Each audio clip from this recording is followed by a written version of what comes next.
This country is a huge paradox of dark and light, and there's so much beauty in the people, in the culture, and of course in the teaching of the Dhamma, which is Myanmar has been the source of the Vipassana teachings and Metta teachings that have gone out to the world. So there's a deep, deep appreciation of the culture and the people, and a deep sense of gratitude for what I've personally received in terms of my own practice and support for my practice, as well as, the world has received this amazing Dhamma gift.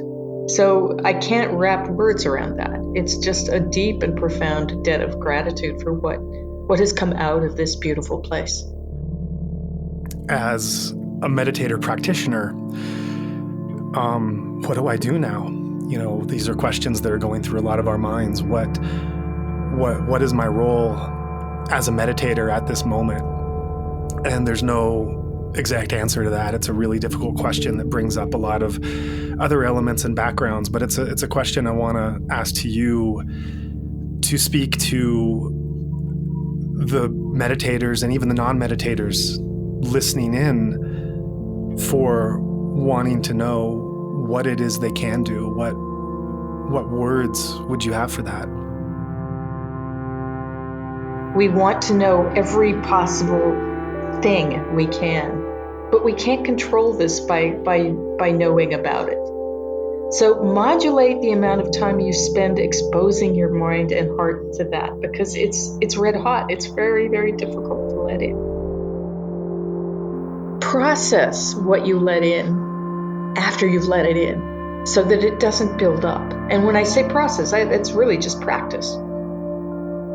Be with it, feel it, know it as it is. However you can be with that is an important thing. So whether you sit on your cushion or go for a walk or do walking meditation, drop into the body with this grief. And you can even just say to yourself, feeling overwhelmed feels like this.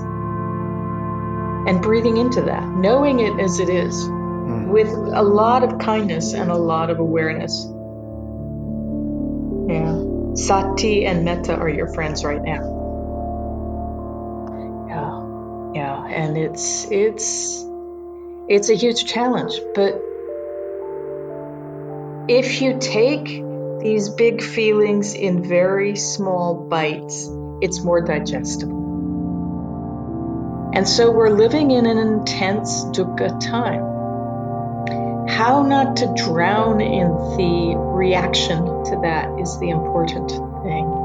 Really, really letting it in. This is the first noble truth. This is the doorway to freedom and the very place of practice. What are we feeling right now?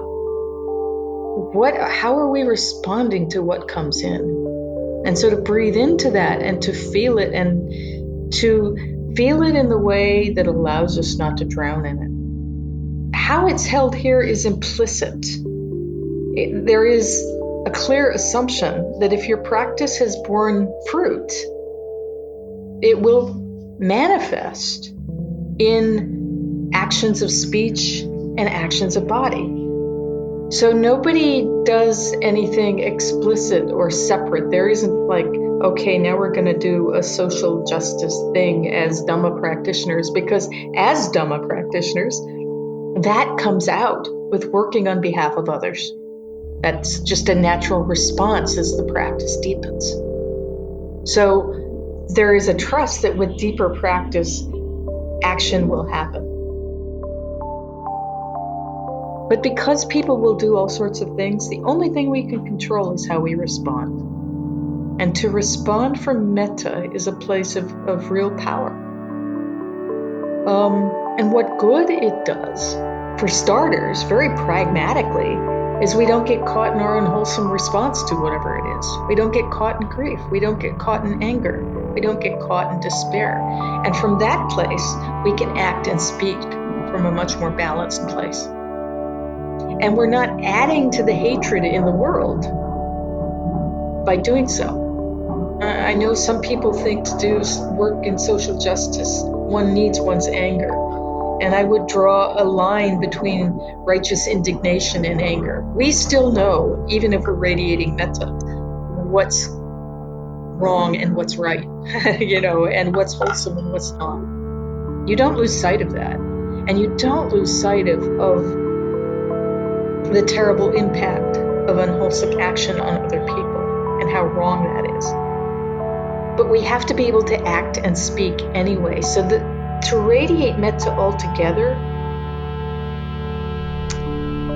means that our actions and our speech collectively come from a place of love, not from a place of hate. And that is so much more powerful.